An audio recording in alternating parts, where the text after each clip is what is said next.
Yuk biar mewarnai lagi nanti, cepet. Oke. Hai, selamat datang di Undergarden. Om Tante suka Maya. Kayaknya nggak bisa tahu. Langsung nangis dia.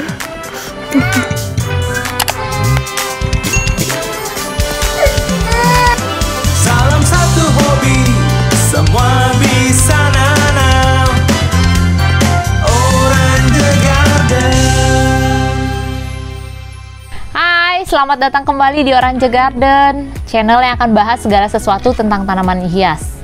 Hari ini Hari ini kita membahas satu tanaman. Apakah dia? Saksikan sampai akhir ya, dan jangan lupa jika menonton jangan dilewatin iklannya, no skip ad. Tanaman yang di samping saya ini merupakan tanaman jadul alias tanaman zaman dulu ya. Ini biasa kita lihat di rumah nenek ataupun ibu kita di zaman dahulu. Ini juga memang dulu dirawat sama mama saya. Sekarang saya mencoba merawatnya juga. Nama tanaman ini adalah Proipis amboinensis. Ya, mungkin agak nggak terlalu familiar ya sama teman-teman ya, Proipis itu apa, amboinensis itu apa, tapi mungkin teman-teman taunya ini dengan nama lain, misalnya kayak keladi kenyot. Nah, ada juga yang menyebut tanaman ini keladi kenyot. Nyot. Ada juga yang menyamakan tanaman ini dengan nama Hosta plantaginae. Tapi setelah saya lihat-lihat, telusuri lagi, sepertinya tanaman ini bukanlah si tanaman hosta itu ya, karena hosta itu lebih cenderung di bawah dan gimana ya, boleh lihat ya tanaman hostanya seperti ini. Nah, sementara tanaman ini, si Proipis ini, dia batangnya lebih tegak ke atas dengan bentuk daun yang ada kupingnya seperti ini gitu. Agak berbeda dia memang dengan yang Hosta plantaginae itu. Sekilas memang mirip tapi tidak sama. Nah, Proipis ini juga biasa disebut dengan bunga lili Ambon. Bunga lili Ambon ini diambil dari nama Ambon. Memang tanaman ini bukan asli dari Ambon, tapi spesimennya itu diambil dari Ambon. Nah, namanya ini ambionensis ini disematkan kata ambiona karena spesimennya itu diambil dari Ambon. Ambon ya, Pulau Ambon. Namun bukanlah tanaman endemik Ambon. Nah, tanaman ini dapat ditemukan di sekitaran Malaysia, Filipina, dan Thailand. Si Proipis ini masuk ke dalam famili Amaryllidaceae ya, bunga-bunga lili. Si Proipis ini juga memiliki bunga berwarna putih dan tidak harum. Nggak seperti bunga lili yang harum, bunganya nggak harum. Kalau dulu bunganya ini mekar 2 kali dalam 1 tahun, antara bulan Desember, Januari gitu. Nah, tapi saya sendiri belum pernah melihat bunganya. Infonya sih bunganya berwarna putih. Seperti ini bunganya. Nah, tapi saya belum pernah melihat bunganya ya. Kemudian si tanaman ini, si Proipis ini suka dengan tempat yang teduh. Tempat yang teduh, tidak terkena sinar matahari langsung. Kemudian dia juga nggak usah terlalu sering disiram, bisa 2-3 hari sekali. Karena dia memiliki umbi, cadangan makanannya itu bisa menyimpan air juga. Jadi dia tidak terlalu perlu sering disiram. Karena ada umbinya, dia juga merupakan tanaman yang kebal atau anti mati. Anti mati. Nggak juga sih ya. Pokoknya tanamannya misalnya di atasnya ini dia udah kena penyakit.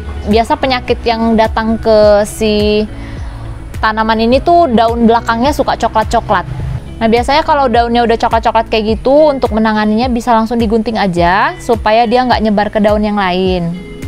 Perlu diperhatikan misalnya umbinya masih bagus, bisa kita tetap rawat dan dia bisa menumbuhkan daun-daun baru yang lebih sehat.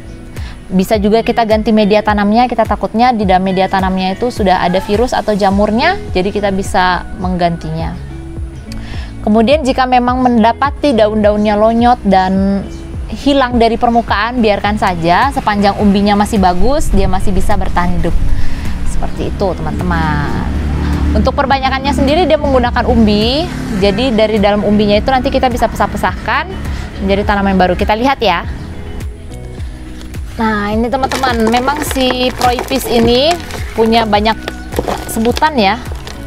Ada yang nyebutnya ini, itu, tak. Nah, di daerah teman-teman biasa disebut apa nih tanaman ini? Share di kolom komentar ya teman-teman. Biar yang lain bisa tahu di daerah kalian apa namanya. Datang. Ya, sini. Nih, apa namanya? Ini namanya Lewat. Proipis amboinensis. Raupis. Proipis. Dia ada umbi. Nah, ini umbinya teman-teman. Kayak bawang bombay ya. Ini kebetulan dia memang terpisah dari 3 umbi yang berbeda, tapi misalnya ada 1 umbi di sini ada Ayo. apa? Tunggu dulu, Mama bikin video. Misalnya ada anakannya bisa muncul dari samping-samping umbinya ini. Nanti kita bisa pisahin dia kayak gitu, kayak misalnya kayak tunggu dulu. Di situ. Kayak daun bawang gitu loh. Aduh, bangku. Tadi disuruh ngomong nggak mau, sekarang muncul. Udah di situ aja, nggak muat nak, di situ aja. Dah. Nah, misalnya dia ada anaknya, dia muncul dari samping-sampingnya dari sini, bisa kita pisah-pisahkan gitu, dibuka-buka gitu, pisah-pisah. Nah, kalau kayak gini, umbinya sehat, bisa bertahan hidup. Ini contoh umbi yang sehat adalah masih keras. Jadi misalnya atasnya lonyot, misalnya kita pegang umbinya masih keras, kayak bawang bombay gitu, masih oke, masih bisa dirawat dan dia bisa tumbuh lagi. Nah, gitu teman-teman, si Proipis amboinensis. Nona manis, Ambon manis-manis Ya udah deh, nanti kita pantun-pantun dia di kolom komentar saja ya teman-teman. Nah, demikianlah video kami kali ini tentang Proipis amboinensis. Semoga video ini dapat bermanfaat untuk teman-teman, dan jangan lupa jika memang bermanfaat, jangan lupa like, komen, dan share video kami agar kami semakin semangat membuat video-video yang lebih baik lagi. Salam satu hobi, semua bisa nanam. Orange Garden.